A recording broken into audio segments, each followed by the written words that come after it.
Oh my gosh. Well, I don't. I want to go to the next question, but we had some in chat that I think we missed. So one of Okay. them was, are the Jet Jaguar missions going away today? Yes, the Jet Jaguar missions, and I think also the Kong and Godzilla missions are going away today. I don't know about the Godzilla 21 missions, because I completed them, but I think the Kong ones and the Jet Jaguar ones are going away tonight in preparation for the update tomorrow that will have allegedly the new game mode, the single player game mode. Well, I'm looking forward to them introducing that, but yeah, I don't know. I mean, there's a lot of people out there, I think, and I'm in that same boat that I'm not able to do at least the Jet Jaguar collab missions Mm, because he's so hard to pull still. yeah, it's so crazy. Like I know I think I saw someone in the Discord that said that on the Jet Jaguar training missions, they were on day 9 of 10 for the last piece of Jet Jaguar, and they won't get it because the missions go away tomorrow, which is unfortunate. It's so annoying the way that you have to pull the event characters in this game. That totally needs a rework. There needs to be like the 200, like the 2,300 coin or gem bundle needs to, in my opinion, guarantee you one piece of the character. I think so. I think if you're going to spend that many gems on an offer, then they need to guarantee you at least pulling the Mhm. characters so you can at least get some of those missions done. Yeah, and Uh, like I understand not doing the 2,000 gem one because that one you can buy on repeat, right? But the 2,300 one is already locked to a single purchase, so why not make it a guaranteed unlock? You know, that would I think would go over a lot better with the community. I mean, they can even pull a page from some of these other gotcha games where there's a cash offer where you Mm-hmm. can pull one piece of the character, so you're guaranteed that. I don't like monetizing anything, but from a business perspective, and even to an extent from a player perspective, it would be a very good quality of life change. Yeah, it does then lean into favoring the pay to win players a little bit more, but as long as they were pricing it at a reasonable point, then it's something I could get behind them where Mm-hmm. you are guaranteed if you pay cash, you're guaranteed to pull one of the marquee characters or a mission specific character. That's the way almost every other game does it. I mean, Marvel Strike Force, Yep. WWE Champions, and there's a few others out there that I've played that'll do that. This method where it's, oh, you can't even participate in these missions because you don't have the right battle piece. Well, that's just ridiculous. Yeah, it's so mind-boggling, and I bet you they would make more money if there was at least one that was a guaranteed unlock, you know? Like for me at least Oh, yeah. as a content creator, I would love on the day the update goes live to be able to showcase the new character, you know, but I can't. I gotta wait for eventually if I maybe pull them, which is, I mean, annoying for me, but I like as well as like annoying just for the player in general. Like I'm sure everyone would love Godzilla 2021. He seems to be universally loved, you know, like that design. So it's so bewildering to me that they are not doing Marvel Strike Force, where it's like, hey, here's the character, just pay like I don't know, $10 and there you go, bada bing, bada boom, you got him. But they are doing this whole thing where it's like you have a 3% chance to even pull a 4 star from those offers, and out of that 4 star pool, it's a 33% chance. Like the Yeah, marquee character should be the only percent chance. it should be. I mean, if it was me designing the game and designing these offers, it would be kind of like the Red Star offers in Marvel Strike Force, where you have a specific offer for a specific character, Mm-hmm. where that's the only character shards that you're going to pull, but make it so that you're guaranteed at least one piece. And then if you want to let RNG get in there a little bit, chance put a small chance that you're able to pull a couple of additional pieces Mm-hmm. instead of only getting a small chance to get the character at all. I think that would be much more player friendly. And if they did that on a cash offer, as much as I don't like that, they'd be making bank on that. Oh, absolutely. I know, like, there's already whales, right? Why not streamline the whale process and give them what they want sooner so they spend the money faster, you know? Like, I'm not gonna obviously say any names, but in the Discord, someone spent $230 and they got one shard of Godzilla 2021. Like, I guess this model is working for Toho in some way or another, but I feel like they would make more money on the normal everyday player if there was a guaranteed method.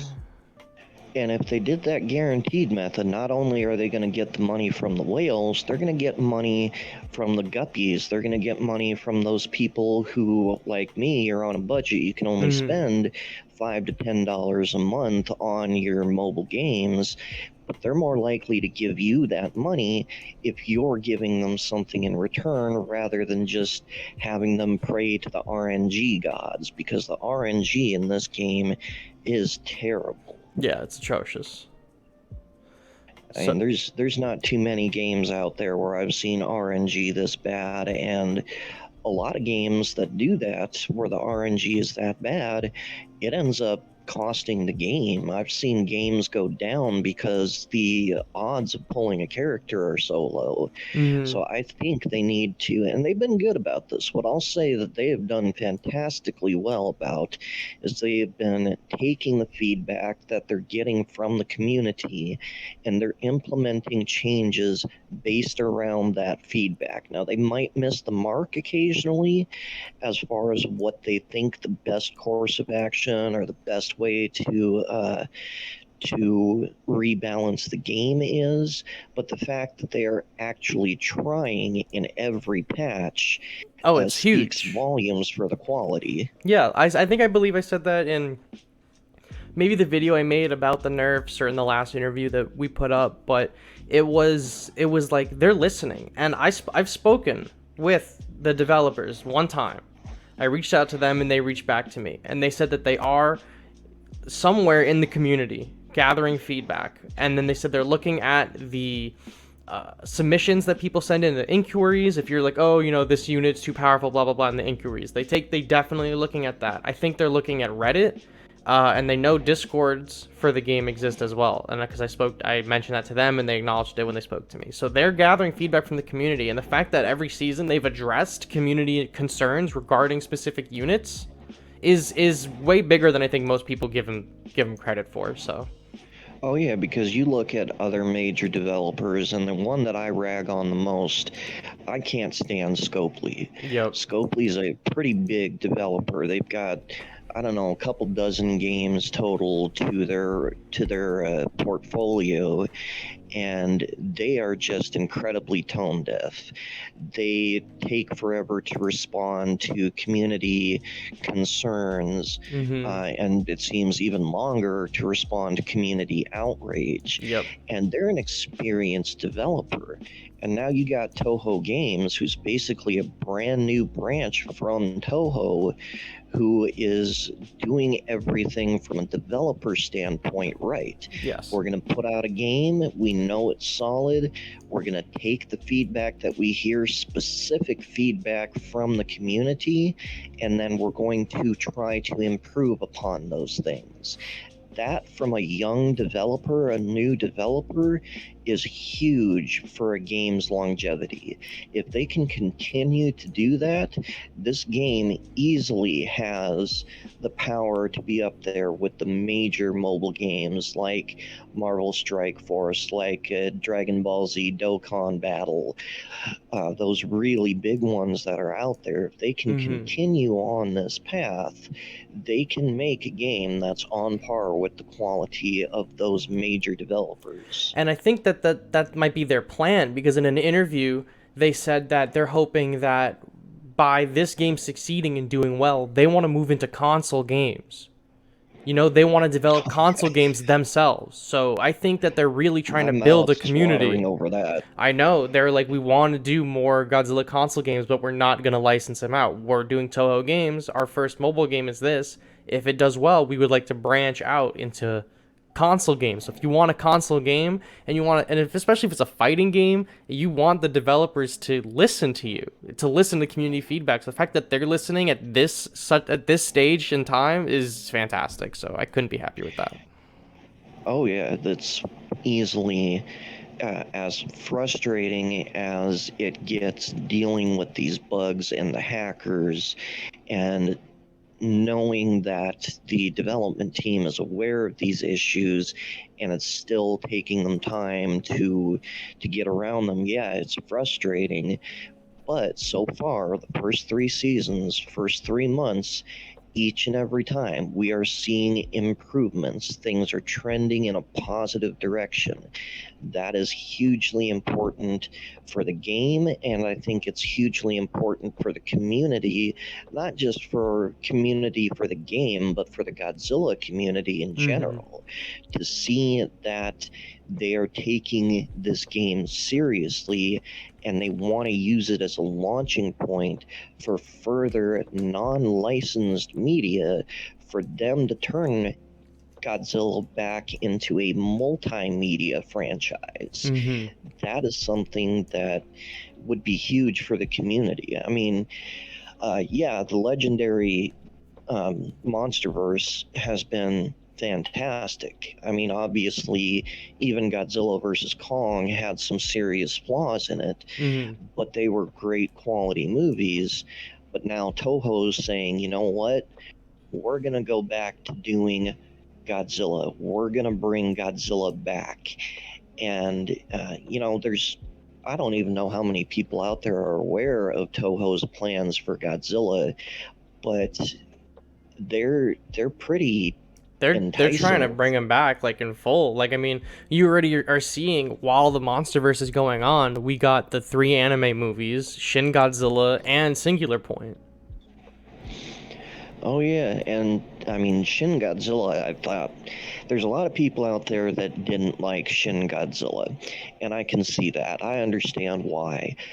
But to me, it was the most grounded, most realistic Godzilla movie that we've seen since 1954. Yeah. It was something that I think when Toho does bring Godzilla back under the official Toho banner, they're going to do something.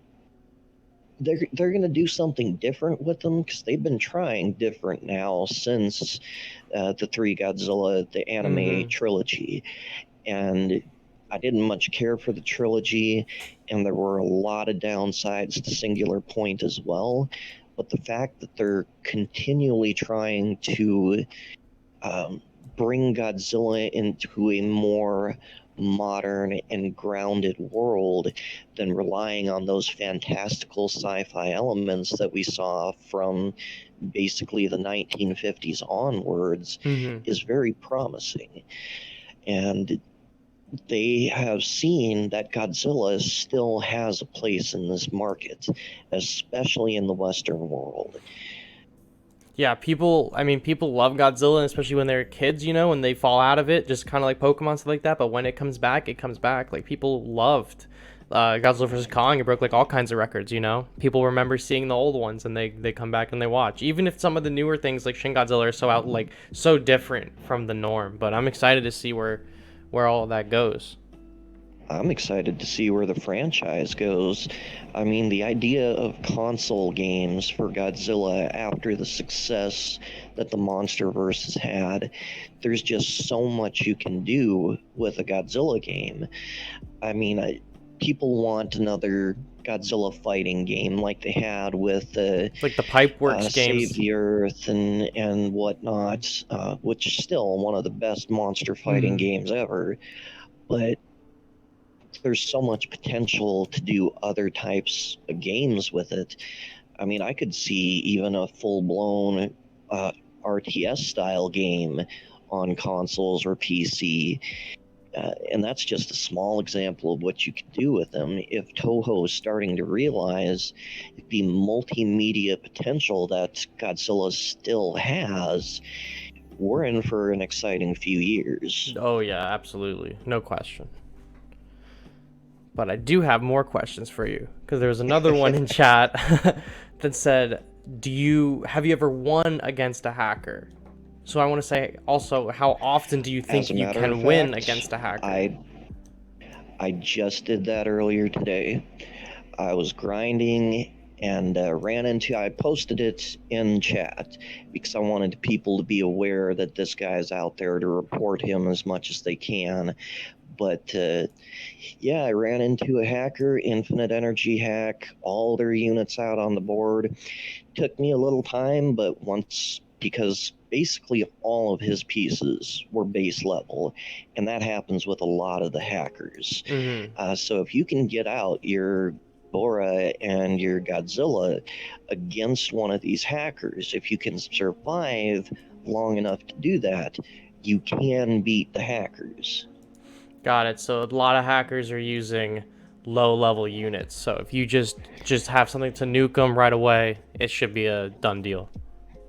Oh yeah, like I said, it took me a little while. I had a bad rotation, but I was at the time I had my Mecha Godzilla deck I was using, so he could soak up a little bit of the damage from these low-level units. Mm-hmm. And I was literally just waiting. Okay, I've got the air base coming at me. They've got that. The mazer unit base coming at me, but they're not doing damage to any of my units really. So once I get Ghidorah out with his big splash damage, then it's just a matter of time. Yeah, just nuke like this because they're trying to overwhelm you with like little tickle damage. They're not really doing anything substantial. So just being able to wipe them in one shot, you'll just move through. It might take a little while, but you got it. I see what you're saying. Yeah, it's a pain in the ass, but if you're really hard up on trophies and you really need to grind out those trophies, it can be done. Most of the time, I just say don't even waste your time. Do a Hmm. screenshot, make sure you got the username, and just report the hell out of them and post it on the Facebook page, post it in the Discord, email Toho Games, email support. Just make sure that we're doing everything we can as a community to help them get rid of these hackers. Yeah, and I know that their inquiry section on the game, they ask you that you don't report people there, but there really isn't anywhere else to report hackers. And they put out like a blurb the other day, and like we banned 9 accounts. Are you for real? Like there's a billion hackers. Like they need Oh yeah, a better way to report. they also need to find a better way to prevent these people from using third-party software, Mm-hmm. because that's all it is. Because I did my research on it when I ran into it, and there's dozens of what it is they're just modding the game. It's a third-party mod that they're managing to sneak past the game's security. And that's not something that in a AAA mobile title should be happening. Yeah, I agree. I agree. I agree. I have another question for you, which so you're very high up, right? What do you use your gems for? I'm gonna try to rephrase my question. What do you use your gems for? Do you use them on like the 2,000 gem bundles or to get gold to level up your units? What is your bottom line with the gems? What do you use them for? With the gems, most of the time I try to be stingy with them, especially when the season starts winding down, because with the new seasons, the chances of them releasing a new unit is going to go up. Mm-hmm. And so, what I like to do is spend my gems at the beginning of the season on the specific offers that they have if there's a new unit released.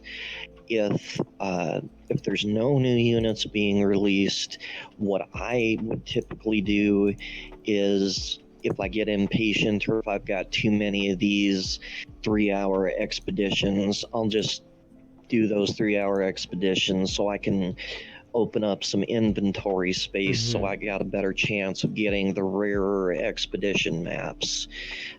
There's not really any point in spending it on the gold, because if um, I usually have around 20 to 40,000 gold at any given time, and that's just from grinding. Mm-hmm. It's not hard to grind out the gold that you need to level up the pieces.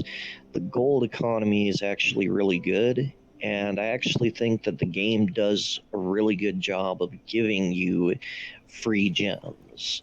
So don't waste them on gold, in my opinion.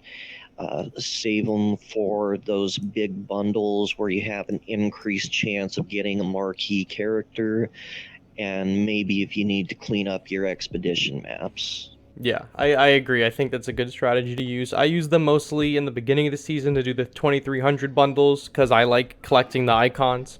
So I have all the icons so far. I get all those bundles, and then that I don't really use it on the gold that much. So, oh no, Yeah, at this point, there's not much use for the gems. They really are just they're just there as to help you with quality of life things, like not having to waste 3 hours knowing that you're not going to get anything of any value out of mm-hmm. waiting that long. And I don't even like spending them on those special bundles, just because right now you're still at the mercy of RNG. Mm-hmm. So hoard them until you see something that you really feel like you want to take that chance, but also understand that it's just a chance. Yeah, I agree. I agree. Save them, and if you're into gambling, go for it. But otherwise, probably hold on to them. Yeah, I think that's the best strategy. All right. Well, so then I got another one for you. What unit do you think deserves or needs a buff? Oh, that's a good question. Or I would say nerf, but I think we all know the answer to who needs to be nerfed. Oh yeah, there's a lot of them that could use a nerf or two, but not severe nerfs, not like it was with the Kamakira swarms and the Destroya swarms.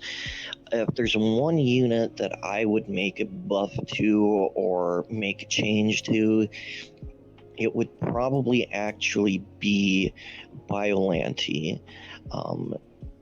She's just too fragile.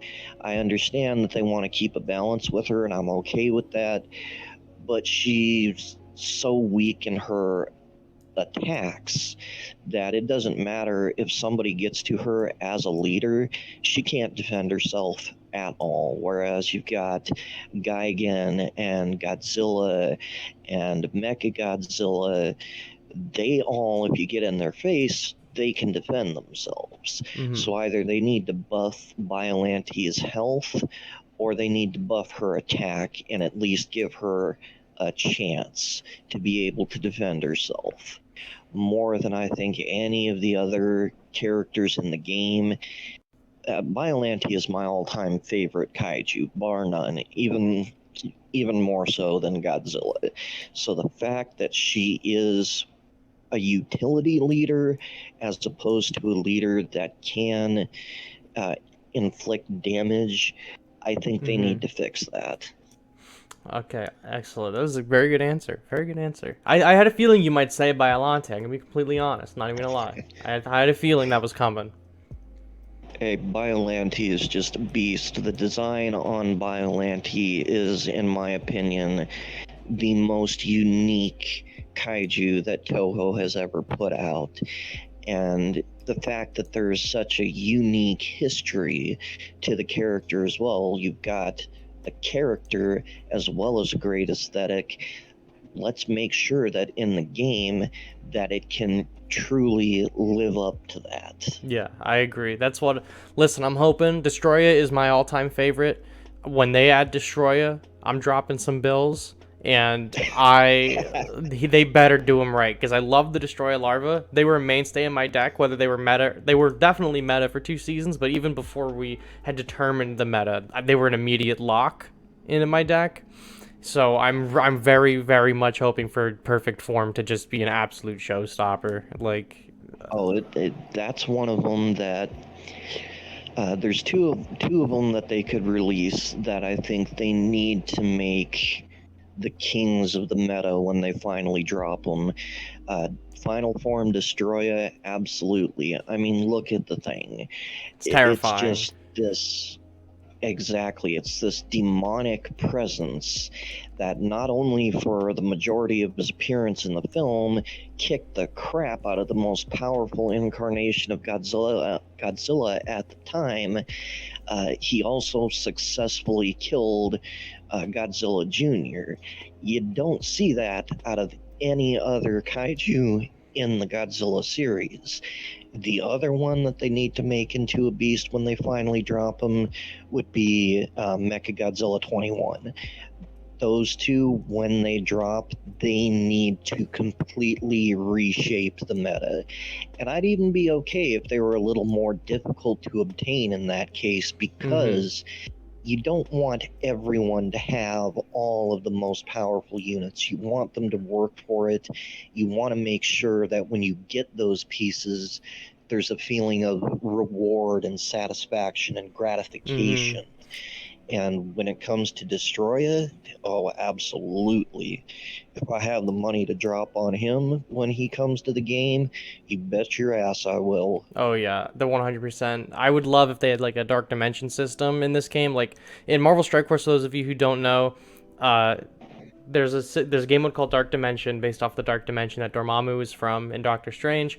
And after you complete it, you have the ability to obtain, well, not the ability, but you're guaranteed basically one of the more powerful units of the game. You get Ultron, Doctor Doom, and now the next one that's coming to the game is Dormammu himself. So that would be such, if they had something like that in Battle Line where we could get Destroyer from that and he's just like an uber unit and it's just really hard to obtain him, I would be a big fan of that as well. That would be huge. Absolutely. I think they should do something like that with this new game mode that they're talking about. The ultimate reward in it should be, if nothing else, a chance of one of the most powerful units in the game. You know, whether it be a brand new kaiju that they're going to be dropping, or saying a guaranteed 4-star, you know, whatever it happens to be. If they were to implement that with this new game mode, I think that would be exactly what the game needs. But make that mode challenging. Don't make it be something that it's just you're grinding on every day and beating that particular mode every day. Make it something that's going to take some time to work towards.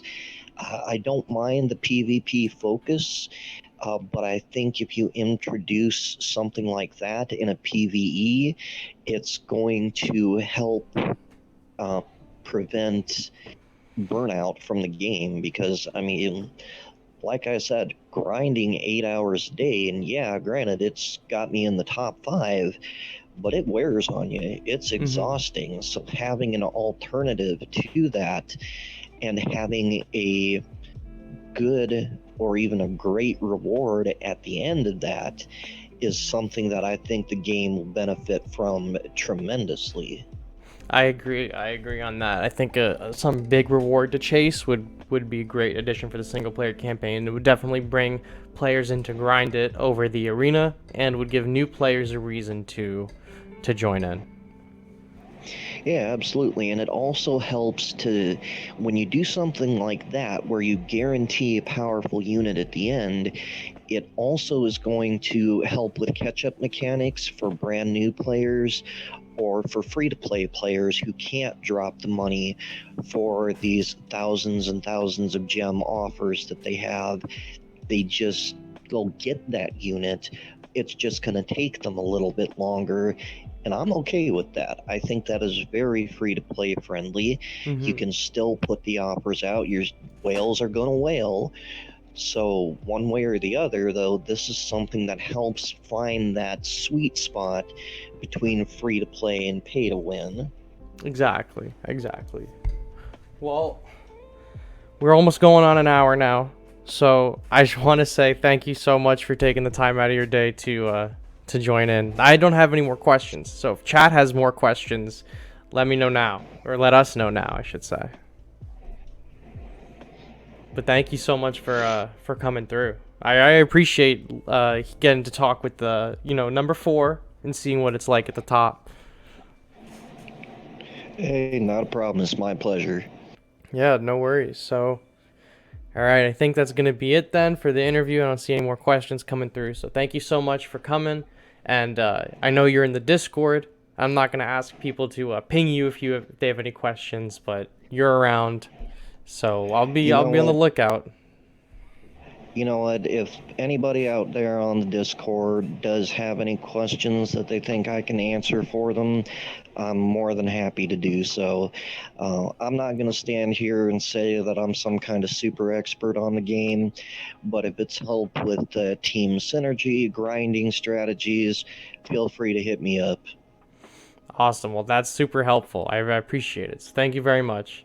Thank you for pulling Hey, not up. a problem. You have a good one. Thank you. You too.